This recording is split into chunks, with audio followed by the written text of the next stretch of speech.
सुप्रभात। जसबीर ओबी के चैनल पर आप सबका हार्दिक स्वागत है। आज हम लाए हैं आपके लिए एक बढ़िया सी कहानी, दो सहेलियाँ।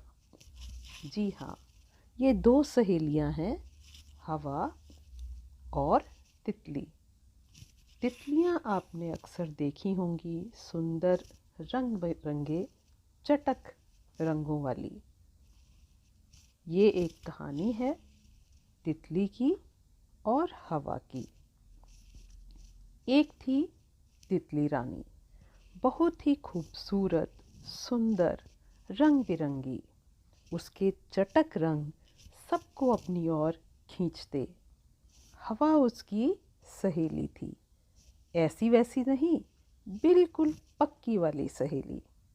वे जहाँ भी उड़ती, हवा उसके साथ हो लेती। मंदिर की घंटियों की आवाज़ सुनकर वे अपने पंख भी उसी लय में फड़फड़ाती।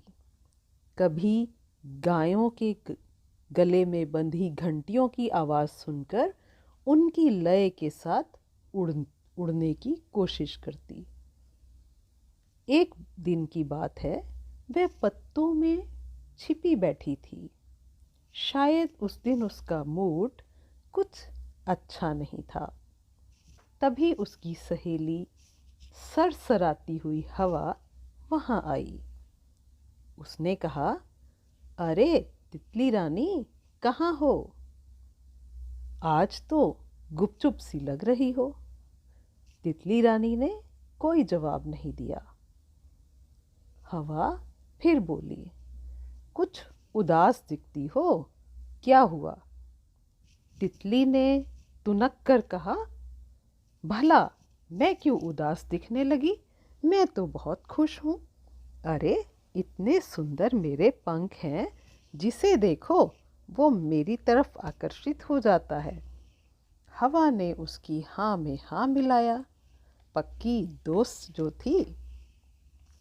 तितली यही चुप नहीं हुई, उसने झट से कह दिया, उदास तो तुम्हें होना चाहिए, ना तुम्हारा कोई रंग है ना रूप, आखिर तुम्हारे पास है ही क्या?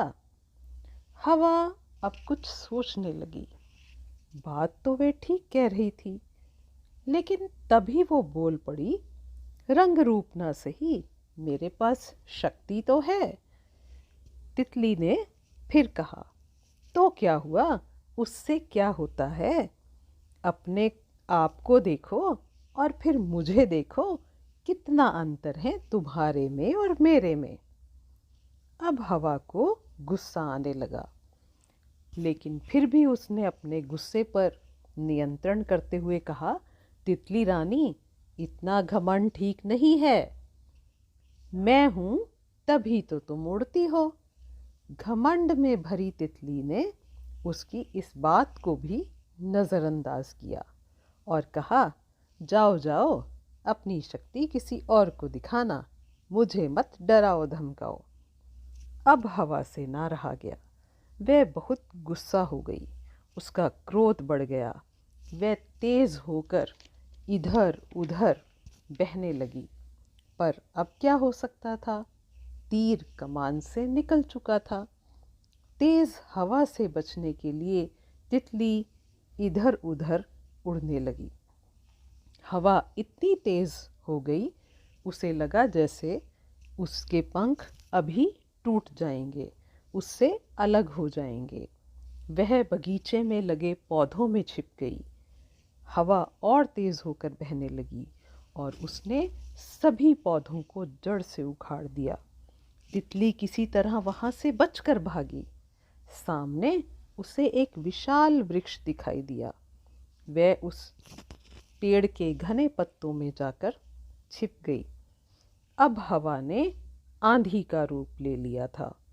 सरसराती हुई हवा अपने रास्ते में आने वाली सभी वस्तुओं को उड़ाई जा रही थी।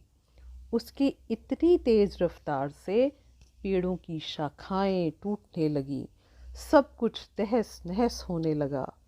पेड़ ने तितली से विनती की, तितली रानी, अच्छा होगा तुम कहीं और शरण ले लो, वरना ये आंधी तो मुझे जड़ से उखाड़ देगी। मेरे वृक्ष पर बहुत से पक्षियों के घोंसले भी हैं, उनमें उनके बच्चे हैं, वे भी मेरे साथ टूट जाएंगे, वे बेघर हो जाएंगे। कोई और चारा ना देखकर तितली को वहाँ से भी निकल भागना पड़ा। तितली जहाँ जाती हवा उसके पीछे पीछे हो लेती। तितली रानी को कोई रास्ता नजर नहीं आ रहा था।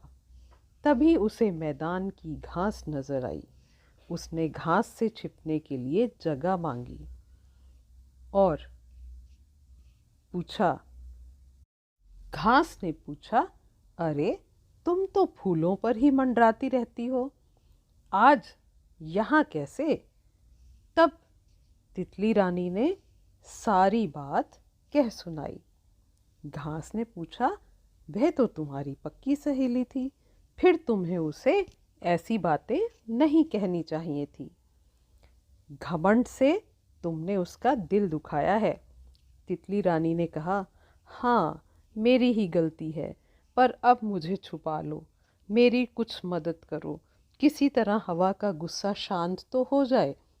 घास ने उसे अपने भीतर छुपने की जगह दी। हवा भी उसे ढूंढती हुई वहां जा पहुंची। जब वह जोर से बहने लगती तो घास नीचे की ओर झुक जाती। हवा ने घास से कहा, घमंडी तितली रानी को बाहर निकालो, वरना मैं तुम्हें भी उखाड़ फेंकूंगी।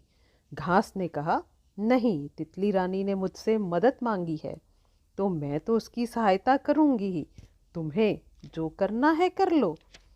अब तुम भी तो अपनी शक्ति के घमंड में चूर हो गई हो। पर हवा ने एक ना सुनी। उसके सिर पर तो गुस्सा सवार था। उसने तूफान का रूप धारण किया। जैसे ही हवा अपनी तेजी दिखाती, घास झुककर मैदान को छूने लगती। लाख कोशिश करने पर भी वह घास को नहीं उखाड़ पाई। वह थक कर हाँफने लगी। तभी घास ने कहा, तुमने भी तो घमंड में चूर होकर कितना विनाश कर दिया। हवा का क्रोध अब शांत हो चुका था।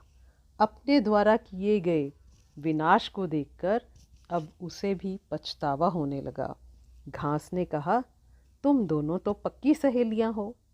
तभी तितली रानी ने बाहर आकर हवा से कहा, सखी मुझे माफ़ कर दो, मुझे इतना बुरा नहीं बोलना चाहिए था। तितली ने अपनी भूल स्वीकार की और ये देखकर हवा का गुस्सा भी शांत हो गया। अब दोनों वे फिर से दोस्त बन गई थी। दोनों के चेहरे की मुस्कुराहट देखकर घास भी लहलहाने लगी। धन्यवाद। आशा है सभी को आज की कहानी बड़ी पसंद आई होगी।